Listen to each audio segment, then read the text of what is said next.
Welcome to the Health Headliner podcast by Tudu Digital. Our content is informational only and not medical advice. Please consult your provider. Now, let's dive into today's headlines. I want to start today by asking you to perform a little mental experiment. It involves a very ordinary object. Okay. I want you to close your eyes, assuming you aren't driving, of course, and just visualize a rubber band. A standard beige office supply rubber band. Got it. Now imagine hooking it around your thumbs and stretching it out. Really pull it taut.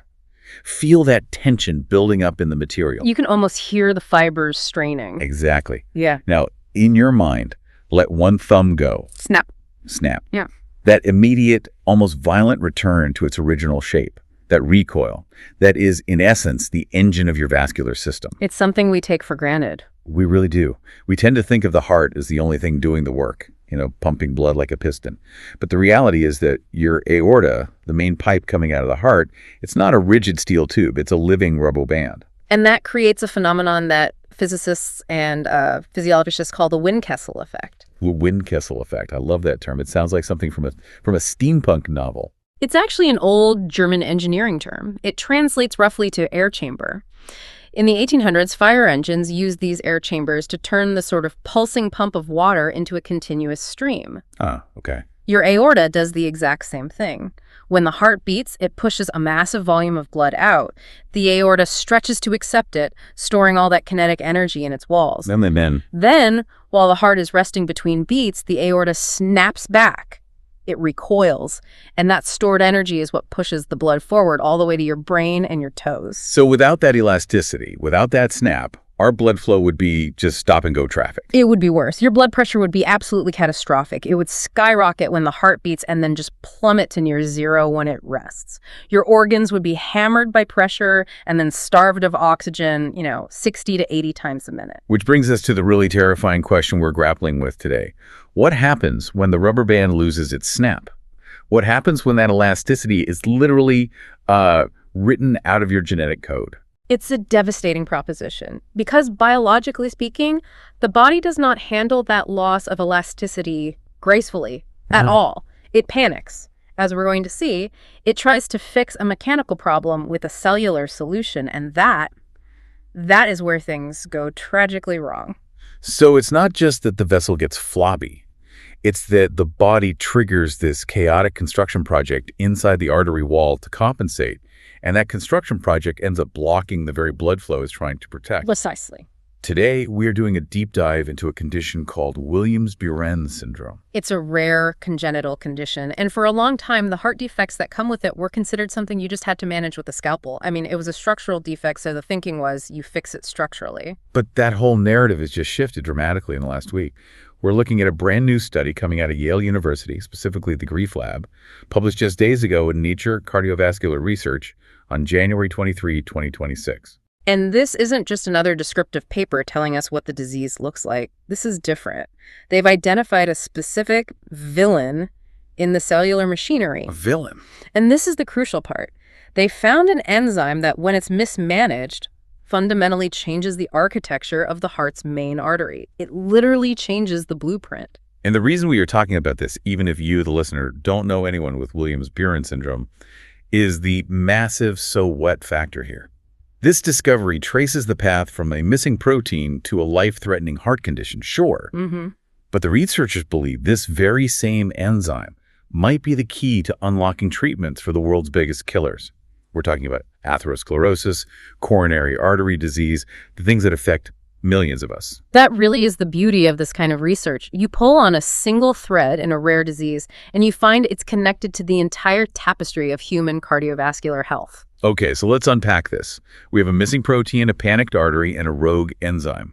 Where do we even start? I think we have to start with the mechanics of the failure. We need to understand the high stakes for these patients. Okay, let's go back to our rubber band. We established that the aorta needs to stretch and recoil. What's the actual material in our bodies that allows it to do that? The material is a protein called elastin.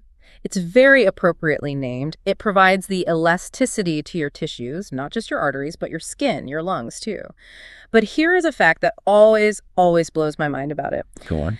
Elastin is arguably the most durable protein in the human body. Durable in what sense? Like strong? Durable in the sense of longevity. See, most proteins in your body are constantly being broken down and replaced. It's like routine maintenance on a car, you know? But elastin, it has a half-life of about 70 years. Wait, hold on a second. Yeah. Are you saying the elastin I have in my aorta right now is basically the same elastin I was born with? Essentially, yes. Your body stops producing any significant amount of it after you finish puberty. You basically get one shipment of rubber bands for life. You have to make them last. That adds a whole new layer of anxiety to aging.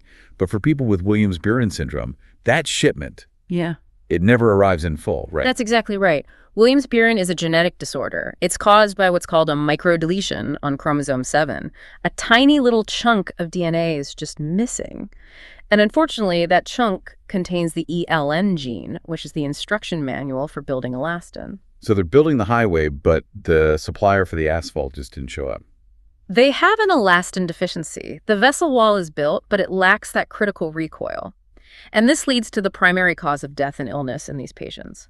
Supravalvular Aortic Stenosis, or SVAS. Okay, let's break that term down because medical Latin can be a real barrier.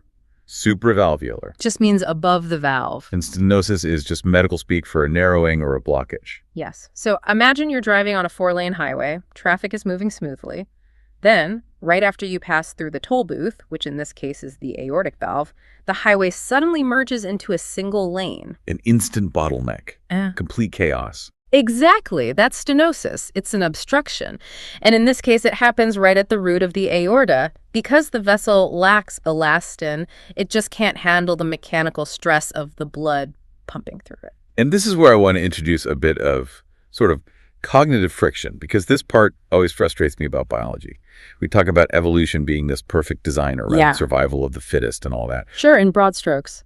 So why, in the name of evolution, would the body's reaction to a weak artery be to choke the artery?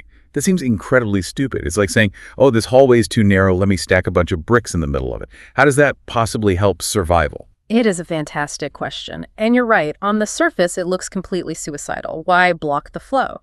But you have to change your perspective. You have to look at what the cells are experiencing locally. What do you mean? They don't know they're in an aorta. They don't know about blood flow or heart failure or the grand scheme of the whole organism. They're just following local orders, like little soldiers in a trench. They are sensing stress.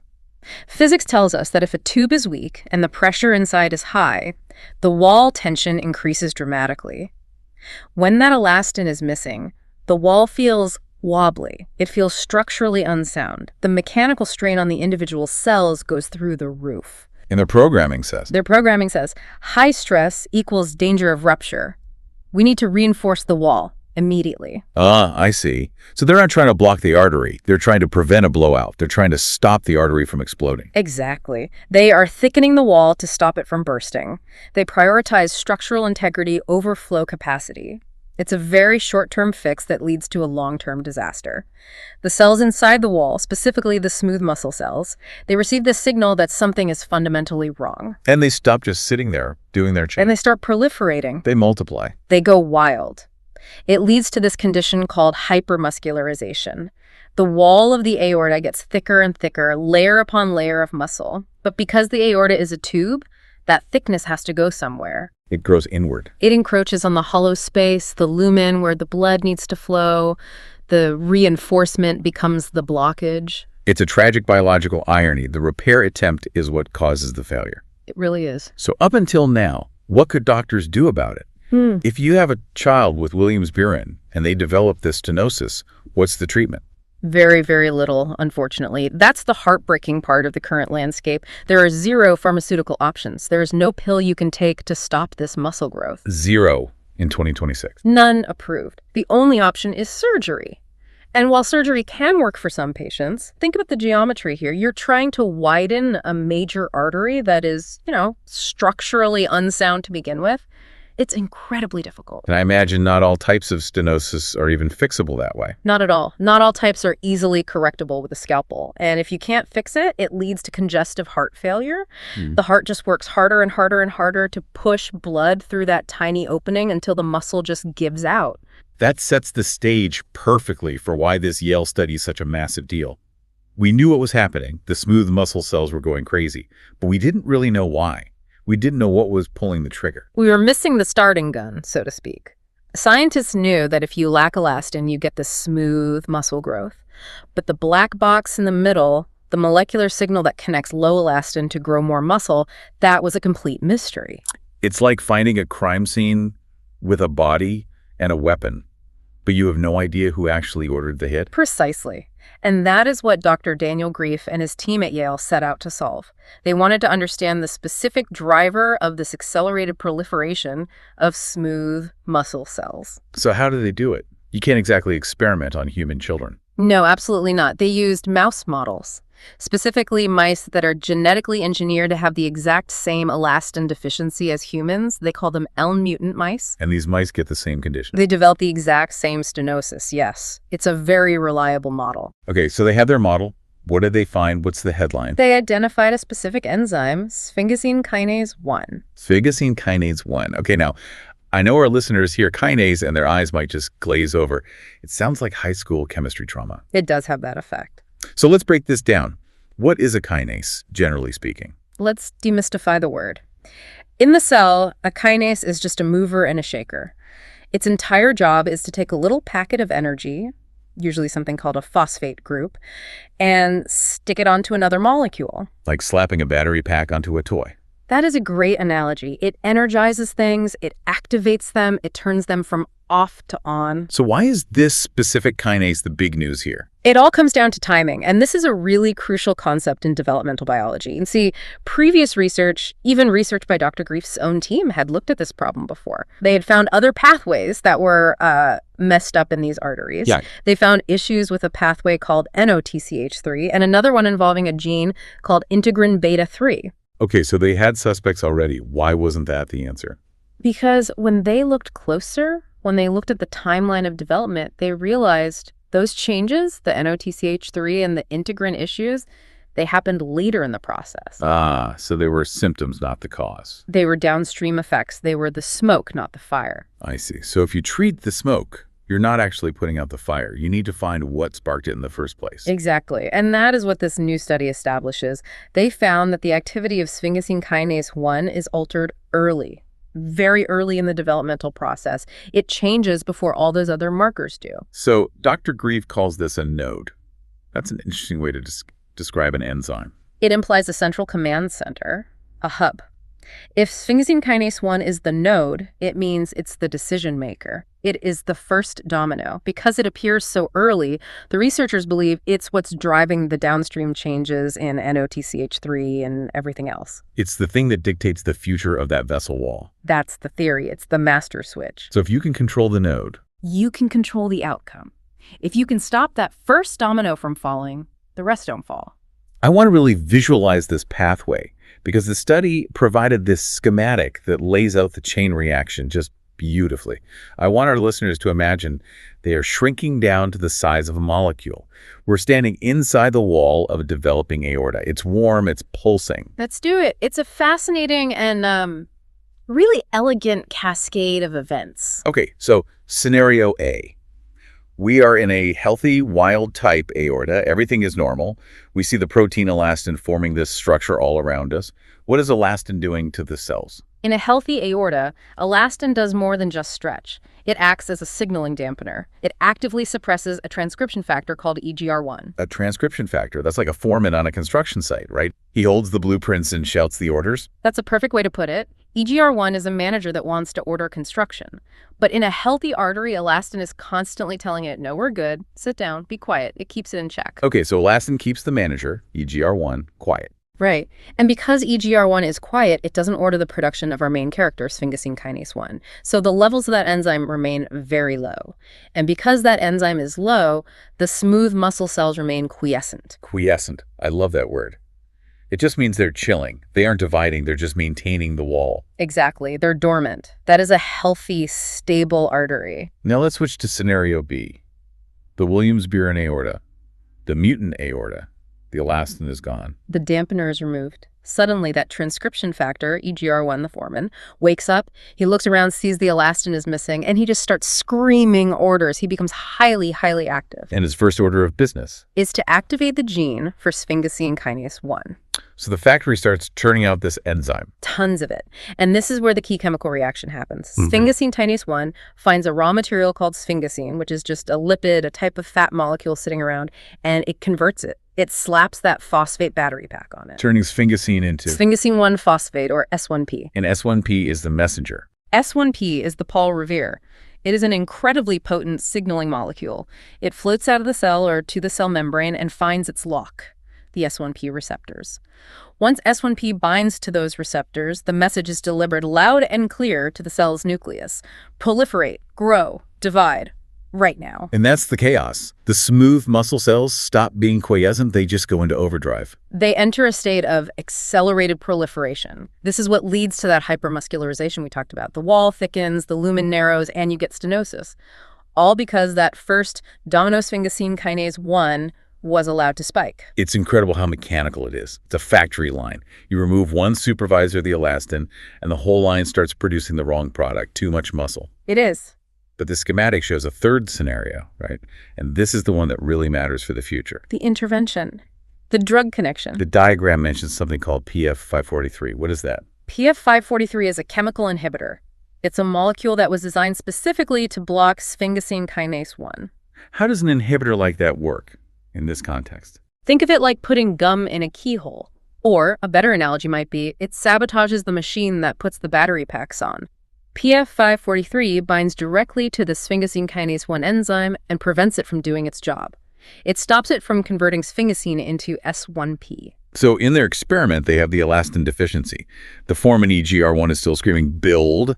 The enzyme is there, but PF543 essentially handcuffs it. Exactly. It acts like a firewall. So even though the genetic defect is still there, the mouse still has no elastin, the signal chain is broken. The Paul Revere signal, S1P, is never created. The receptors never get the message. And the result? The smooth muscle cells stay quiescent. The schematic from the paper notes less intimal thickening. By inhibiting that one enzyme, they prevented the chaotic construction project from ever starting. They proved the concept that this is a druggable target. That is the aha moment. That is huge. It is monumental. They have effectively decoupled the genetic defect from the disease outcome. They showed that you don't necessarily need to replace the missing gene, which is incredibly difficult, if not impossible right now, to stop the disease.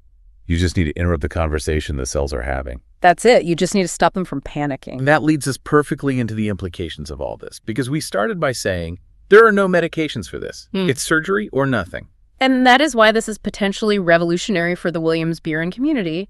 If, and it's a big if, as we're still in the early stages, but if this can be translated into a human therapy, we are talking about the first ever pharmacological treatment for SVAS. So instead of cracking open a child's chest to widen an artery, maybe multiple times as they grow, you could potentially just take a pill. A pill that tells the cells, hey, relax, you don't need to build this wall. It completely shifts the treatment paradigm from mechanical repair, which is surgery, to molecular correction, which is medicine. That reduces risk, it reduces recovery time, and it could potentially save lives that surgery just can't reach. But Dr. Grief didn't stop there in his comments. He made a real point to connect this to the bigger picture. He mentioned pulmonary hypertension. Yes, and this is where that node concept becomes so universal. Pulmonary hypertension is very high blood pressure in the arteries of the lungs. It's a devastating condition, often fatal, and what is one of its hallmarks? Let me guess. Excess smooth muscle growth. You got it. The arteries in the lungs thicken up just like the aorta in Williams-Beuren. And recent research from other labs is suggesting this same pathway, the sphingosine kinase 1 pathway, is active there too. So it's the same basic mechanism, just in a different location in the body. Exactly. Biology tends to reuse its tricks. Nature is, if nothing else, efficient. If a specific pathway is effective at making muscle grow in the aorta, the body is likely going to use it in the lungs, the kidneys, everywhere else. And Dr. Grief also mentioned atherosclerosis and coronary artery restenosis. He did. I want to dig into that because that affects millions and millions of people. Restenosis, that's what happens when a stent clogs up again, right? Correct. When you have a blocked coronary artery, doctors often put in a stent, a little wire mesh tube to prop it open. But sometimes the body reacts to that stent as an injury. It sees the metal mesh and just freaks out. It does. And how does it react to an injury? By growing tissue. Smooth muscle cells migrate over the stent and they proliferate, blocking the artery all over again. That's restenosis. But if we can inhibit sphingosine kinase 1, we might be able to coat stents with this inhibitor, or give patients a drug for a short time after the procedure that prevents that reblockage from ever happening. that would be a game changer for interventional cardiology. And what about atherosclerosis? That's just plaque buildup. It's the #1 killer in the developed world. Atherosclerosis is incredibly complex, but smooth muscle cells are major players. In the early stages of plaque, they migrate into it and can actually help stabilize it. But later on, their growth can become chaotic and contribute to the blockage and even rupture. Understanding how to control their growth, how to turn the dial up or down using this kinase, could offer a completely new angle on treating heart disease. It really validates the importance of studying rare diseases. I think sometimes people hear rare disease and think, well, that affects such a tiny percentage of the population. Why focus so many resources there? It is a common misconception, but scientifically, rare diseases are experiments of nature. They isolate a single variable. In Williams-Beuren, that one variable is elastin. By studying the extreme case where the variable is completely missing, the signal becomes incredibly clear. Whereas in the general population? In the general population, heart disease is messy. It's caused by diet, smoking, age, dozens of genes, cholesterol, stress. It's noisy. It's hard to find the root cause because everything is happening at once. But in Williams-Beuren, the signal is pure. You find the mechanism there, this Sphingosine Kinase 1 pathway, and then you can apply that clean knowledge back to the messy, common diseases. That is such a powerful way to look at it. We are all potential beneficiaries of this kind of research. We absolutely are. The cure for your heart disease might very well be hiding in the DNA of a child with a rare syndrome you've never even heard of. Now, we have to be the voice of reason for a moment. We can't get too far ahead of ourselves. What are the limitations here? We aren't saying there's a cure on the pharmacy shelf tomorrow. No, absolutely not. We need to be very clear. Dr. Grief himself called this a working model. The schematic we just walked through describes what they've found in the lab, likely in cells and animal models. There is a massive valley of death between a mouse model and a human clinical trial. And it's a rare disease, which historically makes clinical trials harder to run, right? Just fewer patients to enroll. That's true. You can't just go out and recruit 10,000 people like you can for a new blood pressure drug. Yeah. But beyond that, we have to consider safety. We mentioned that Sphingosine Kinase 1 is a node. It's a decision maker. And usually, decision makers have more than one job. Exactly. This enzyme exists in almost every cell type in the body. If you give a systemic drug that blocks it everywhere, what else are you turning off? Does it affect the immune system, the brain, digestion? We just don't know yet. Right. You don't want to flip a switch that stops the heart wall from thickening, but also stops your liver from regenerating or something equally important. Precisely. Nuance is everything in pharmacology. They might need to find a way to deliver the drug only to the aorta, or maybe only for a specific window of time during development. But the identification of the target, the what to hit, that's the hardest first step, and they have done that. Okay, so to recap the journey we've been on today, we started with the rubber band, the elastin protein. In Williams-Beuren syndrome, that band is broken or missing, Which leads to a panic in the cells driven by a transcription factor called EGR1. which then triggers an early spike in the enzyme sphingosine kinase 1. Which then creates the chemical signal S1P, telling the muscles to grow wildly, ultimately blocking the aorta. But the key discovery here from the Yale researchers is that blocking that one enzyme-putting gum in the lock can stop the entire process cold and prevent the thickening. A perfect summary. From a genetic defect to an enzymatic trigger to a structural failure. And now, potentially, to a chemical solution. It really makes you look at the human body differently. It's not just a machine of pumps and pipes. It's a conversation. Yeah. Cells are constantly talking to each other. Grow here, stop there, repair this, panic now. And disease is so often just a miscommunication. That is a beautiful way to put it. Disease is a translation error. And modern medicine is becoming the art of correcting that grammar. Instead of just fixing the broken wall with surgery, we are learning to rewrite the instructions so the wall fixes itself. I love that, rewriting the instructions. It raises a final, maybe provocative question for everyone listening. We tend to think of heart defects as strictly plumbing problems. But if we can chemically tell smooth muscle cells to stop growing by flipping this Sphingosine Kinase 1 switch, what other so-called structural defects might become treatable with a pill? What do you mean by that? Well, could we eventually treat aneurysms, which are the opposite problem where the wall gets too thin? Could we encourage growth there? Could we treat certain valve defects? If we can master the language of cellular growth, the line between a surgical problem and a medical problem starts to get very, very blurry. A pill instead of a scalpel. That is future worth researching. It certainly is. Thank you for diving deep with us today into the vascular code. It's complex stuff, kinases, lipids, transcription factors, but understanding these tiny mechanisms really helps us appreciate the massive breakthroughs happening in medicine right now. It's been a pleasure. Keep those rubber bands stretchy, everyone. We'll see you on the next deep dive. Thanks for tuning in to the Health Headliner podcast by To-Do Digital. Like and subscribe for more health news and breakthroughs. Stay healthy and informed. See you next time.